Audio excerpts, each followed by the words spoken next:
আর কোনো কিছুই গোপন থাকবে না। মানুষের আমলের প্রতিফলন স্পষ্টভাবে প্রকাশ পাওয়ার পর আপনি এক গভীর আধ্যাত্মিক শান্তি অনুভব করলেন। আপনার চারপাশে থাকা হাজার হাজার মানুষের চিৎকার ও হাহাকার আপনার কানে আসছিল, কিন্তু আপনার হৃদয়ে কোনো অস্থিরতা ছিল না। আপনি এক অদ্ভুত স্থিরতা ও প্রশান্তি অনুভব করলেন, যা আপনাকে সেই ভয়াবহ পরিবেশ থেকেও আলাদা করে রেখেছিল। হঠাৎ আপনি আপনার মাথার ওপর এক অপার শীতলতা অনুভব করলেন। আপনি দেখলেন আকাশের তীব্র তাপ আপনার শরীরকে আর কষ্ট দিচ্ছে না। যখন আপনি উপরে তাকালেন, আপনি দেখতে পেলেন একদল সৌভাগ্যবান ব্যক্তি আল্লাহর আরাশের ছায়ার নিচে দাঁড়িয়ে আছে।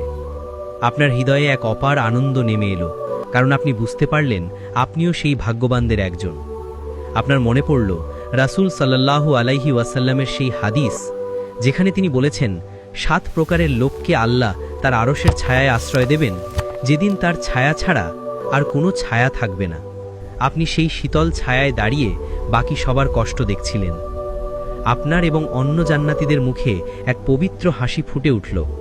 আপনাদের শরীর থেকে এক মৃদু আলো বিচ্ছুরিত হচ্ছিল, যা আপনাদের চারপাশের হতাশাগ্রস্ত জনতার জন্য এক অসহনীয় দৃশ্য ছিল। তারা আপনাদের দিকে তাকিয়েছিল, কিন্তু তাদের চোখে ছিল কেবলই অনুশোচনা। তারা বুঝতে পারছিল যে তারা এই শান্তি থেকে বঞ্চিত।